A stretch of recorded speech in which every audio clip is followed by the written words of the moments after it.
I call upon the spirit of the owl, messenger of wisdom. Welcome to the Temple of the Owl. Merry meet seekers of knowledge, for I am your host, Matsowl, and I hope everyone is having a wonderful day. Here at the Temple of the Owl, located deep in the forests of Northern California. In this episode, we will discuss some Halloween Soween stories. This is where we talk about magic and spirituality on all levels, but it's through the perspective of a modern witch. As always, these are just ideas to help you live a magical life and make you think about things differently. Take the information and do what you will with it. You see, this is a personal religion and it's very unique to each individual. So feel free to change or adapt anything to work with you. Thank you for listening, and thank you for your support. Thank you, very special thank you guys, if you're listening on the Troubled Minds Radio Network, KUAP Digital Broadcasting. Go to troubledminds.org, and I am personally inviting you to be a part of some of the great conversations with my friend Michael Strange. This show is dedicated to the mighty Rohan of the Exiled Minds podcast. And I want to thank Mike for putting up the show and inspiring me to talk about these things. I like to start the show with the MOD, or the message of the day. It's a quote that I find that helps me explain the show topic. And today's quote is, "When the moon rides high and shadows grow long, there's magic in the night and whispers of old songs. The veil grows thin and spirits draw near. Stories of those who've gone before linger in the air, waiting to be told." And that's by Doreen Valentine. She's a renowned 20th century witch and author. And, this quote, it speaks about the mystery of Soween, or Halloween. And, what's when the veil is said to be thin, and spirits and these memories of these old tales feel closer. So this is something a little different I wanted to do today. This is because Soween, Halloween, is coming up, and I wanted to kind of do something different. And these are just some stories that are very close to me. Just good stories that I like, but also kind of scary stories. So just sit back and listen, and we're just going to talk about some of these stories and tell some ghost stories. All right, let's start with the first story. This is the story of Voisin, and she's also known as Catherine Monovison. It's one of the most chilling and scandalous tales in witchcraft history. She was a notorious fortune teller, sorceress, and alleged poisoner who operated in the 17th century Paris, and is often remembered as the witch associated with dark magic, curses, and conspiracy. Now, Catherine Monovison, later known as La Voisin, was born around 1640 in France. She started out as a fortune teller and a palm reader, but over time her activities extended into selling potions, conducting rituals, and allegedly providing poisons to wealthy clients in Paris. She became immensely influential in high society, particularly among those connections with King Louis and his court. And many nobles sought her services in secret. Known for her charismatic personality, La Voisin claimed to have the power to foresee events and change destinies. La Voisin was central to what became known as the Affair of the Poisons, a series of scandals involving nobility, poisonings, and alleged satanic rituals. This affair rocked the French court between 1677 and 1682, and it led to a widespread crackdown of practitioners of magic and occult in Paris. Wealthy clients, especially highborn women who sought fortune or revenge, came to her for powerful love spells, curses, and poisons, and potions. Some even requested poisons for personal or political enemies. La Voisin was infamous for conducting black masses, a dark and inverted form of the Catholic Mass, in which she allegedly invoked demons to influence love, power, and fertility on behalf of her clients. Some accounts claim she performed these rituals over the bodies of the young women or sacrificed infants to enhance the potency of her magic, although many believe these claims are exaggerated.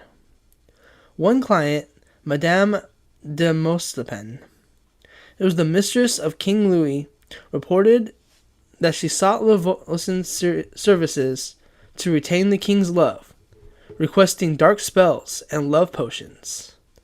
In 1679, French authorities began investigating the growing number of deaths among the nobility, suspecting that the poisonings were at the heart of it.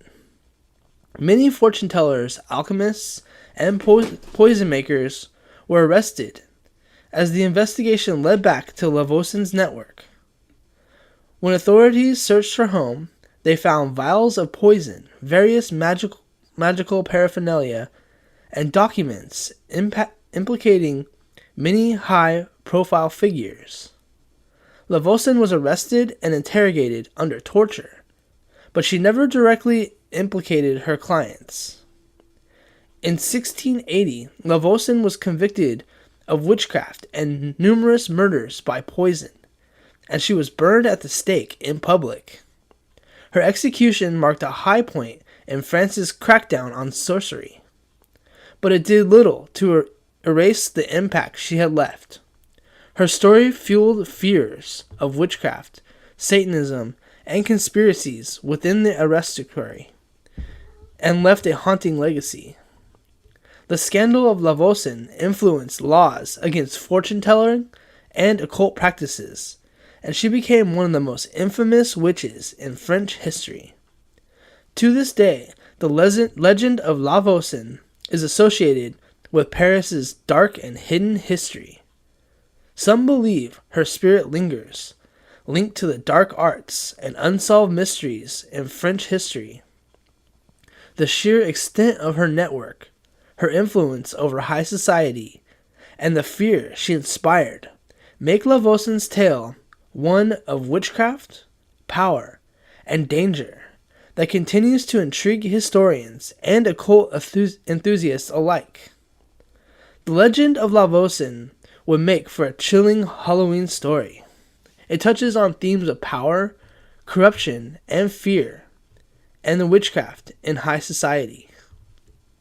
That story is pretty scary just because it's an old tale, and I like to think like that one is pretty crazy. How we see how some of these stories get tied to the darkness, and like I was kind of saying, I always try to break the stereotypes that not all witchcraft is evil, but we have these stories like this that kind of add fuel to the fire of those dark stories. So let's move on to the next story. This is the story of the Curse of the Bell Witch. It's one of the most famous hauntings in American history.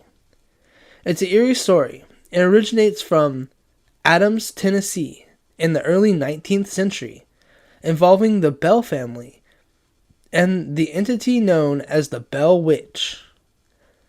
This tale of curses, hauntings, and malevolent spirits has haunted the imaginations of locals and paranormal enthusiasts for over 200 years. In 1804, John Bell moved with his family to a farm in Robertson County, Tennessee, a quiet rural area near the Red River. Life was normal for the Bells until 1817, when strange occurrences began to unsettle their peaceful life. It started with mysterious noises, tapping on windows, scratching on doors, the sounds of chains dragging on the floor. The family initially brushed them off, just thinking they were the natural sounds of the old house. But as time went on, the disturbances grew more intense. Before long, the mysterious sounds became more violent. John Bell and his daughter Betsy seemed to be the main targets. Betsy reported being physically assaulted. Her hair was pulled, she was slapped, and even at times even pinched by unseen hands. John also began suffering strange ailments, including a sore throat that no doctor could cure. The entity's voice began to manifest as well, and it reportedly developed the ability to speak in a raspy whisper, communicating with the family and the people who came to witness the haunting. As the entity's attacks continued, she revealed that she was a spirit who despised John Bell and wanted to make him suffer. The entity became known as the Bell Witch, though she never explicitly identified herself. Some locals believed the spirit was the ghost of the neighbor, Kate Batts, with whom John Bell had had disputes. Others thought she might be a darker force, or even the devil himself. This witch-like spirit showed intelligence, seemingly reading minds, and often communicated in rhymes or in mocking tones. News of the Bell Witch haunting spread quickly, drawing visitors from nearby towns and beyond, including soldiers and even famous figures of the time. Legend has it that Andrew Jackson, who would later become president of the United States, visited the Bell family's home out of curiosity. Jackson reportedly had a terrifying encounter, claiming that his men were attacked by the witch and that one of his soldiers was slapped and kicked by an invisible force. Over time, the entity made it clear that her main objective was to see John Bell suffer. As his health declined, the Bell Witch's activities increased, and she often taunted him, claiming one day she would kill him. In 1820, John Bell died under mysterious circumstances. It was said that the witch had cursed him with a deadly potion. Family members reportedly found a vial of dark liquid under his bed, and when a drop was given to the family cat, it immediately died. The entity then laughed and proclaimed victory, announcing that John Bell was finally dead. After John's death, the spirit actively diminished, but she wasn't entirely gone. She reportedly told the family she would return in 7 years, and, true to her word, disturbances began again briefly, before subsiding. However, she supposedly promised to return to torment the Bell family's descendants, and many people in Adams claim that the Bell Witch's spirit is still active on the land, particularly near the old Bell Witch Cave. The tale of the Bell Witch has become an enduring part of Tennessee folklore. Her legend inspired movies, books, and countless ghost hunters, and come to investigate the Bell Witch Cave, where strange sounds, lights, and sightings are still reported. Some locals believe it's the land itself that's cursed, as mysterious accidents and sightings continue to be reported to this day. The Bell Witch story combines classic elements of haunting with folklore and fear of witchcraft, showing how a curse can resonate through generations. The tale has become a symbol of supernatural in American folklore, with visitors to the Adams still paying respects to the Bell family's graves and exploring the caves to see if they can experience a trace of the infamous curse. Now, I really like that story because, like I said, it has classic, tales of hauntings. We have some famous figures in there, which is interesting, about Andrew Jackson. And I think that story is a legend that's going to be told, and it is popular. So we're going to move on to another story. This is one of my favorite stories, actually, and this story is actually really scary, so get ready. This is a story about Marie Laveau. I might be saying her name wrong, Laveau. It's Laveeau. Now, Marie Laveau was born in 1801 in New Orleans, Louisiana, and was of mixed African, Native American, and French descent. She began her career as a hairdresser, but became widely known for her work as a voodoo practitioner. Laveau quickly gained a reputation as a powerful healer, spiritual advisor, and sorceress. She was feared and revered by locals for her supposed supernatural powers, and her influence over the city of New Orleans grew to legendary proportions. Marie Laveau practiced a blend of Catholicism and voodoo, incorporating Christian saints, prayers, and symbols along traditional African beliefs. She held ceremonies in her home and at the mysterious Congo Square, where her followers would gather to sing, dance, and invoke the spirits. Laveau was said to command the spirits to help her in matters of love, justice, and revenge, granting her an aura of mystique and fear among those who sought her help. According to the legend, her powers were formidable. She was rumored to have deep knowledge of herbs, poisons, and charms, and she was said to be able to control people's fates with a mere whisper or a carefully prepared potion. Some say that she could read minds and predict the future with uncanny accuracy. Many locals believed she could bring both blessings and curses, depending on the need of her clients. One of the scariest tales associated with Marie Laveau was her alleged ability to curse those who crossed her clients or her. People claimed that she had the power to make enemies fall ill, lose their fortunes, and suffer inexplainable accidents. A chilling story that tells of the powerful man who insulted Laveau and diminished her magic as nonsense. Shortly afterwards, he became gravely ill, and despite every effort from the best doctors, his condition worsened. It wasn't until he sought forgiveness from Laveau herself that his health improved, though he died under mysterious circumstances not long after. Marie was also rumored to keep charms and talismans filled with bones, blood, and graveyard dirt. These claims were said to bring misfortune to anyone that she had targeted.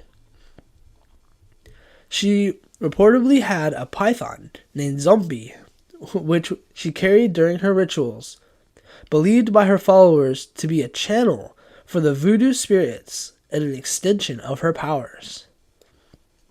After her death in 1881, Marie Laveau was buried in the St. Louis Cemetery, No. 1 in New Orleans, but many believe her spirit never truly left.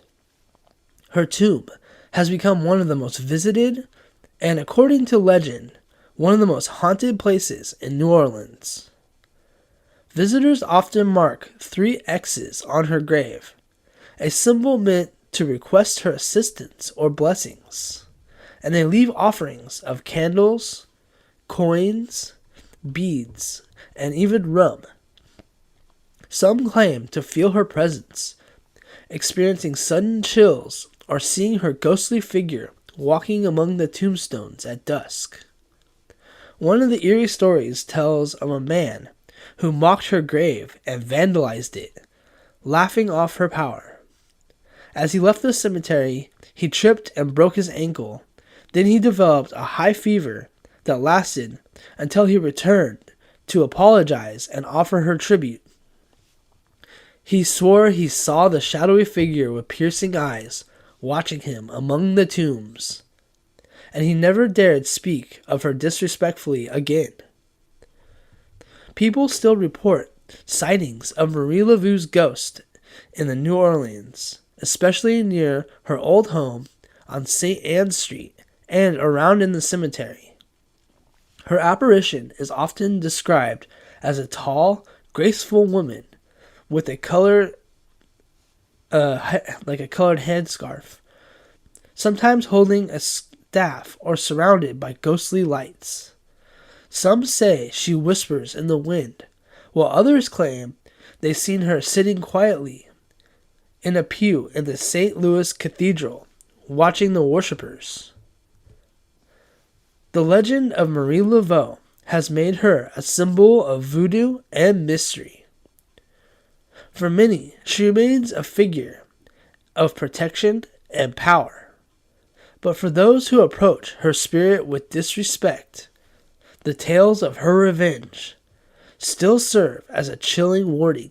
To this day, many people in New Orleans believe Marie Laveau's spirit watches over the city, granting blessings and delivering retribution from beyond the grave. Now, these are just some of my favorite stories, some spooky stories, and I'm glad I could share them with you guys for Soween. And that last one, Marie Laveau, it makes me wonder about how certain people can become powerful like that, and how you don't want to cross these people that have these kind of powers. The stories of people that disrespect her or vandalize her grave, and then they end up getting sick or cursed. These kinds of stories make me really wonder about if people have these powers. Don't mess with people that have the power. But I like the stories, especially that last one, the Marie Laveau one, because it's kind of showing my respect to the powerful of the ancestors that came before us, that help us and show these stories about how witchcraft isn't always evil. And I just want to know, what do you guys think? Let me know in the comments. Hit the like, hit the subscribe. I want to thank you guys for journeying with me on the Temple of the Owl. And like I said, just tell some scary stories and have a good time for Halloween that's coming up. So I just want to thank you guys. Thank you for listening. Thank you for listening on the Troubled Minds Radio Network. It's KUAP Digital Broadcasting. This is Matsowl saying, blessed be. Have a good night.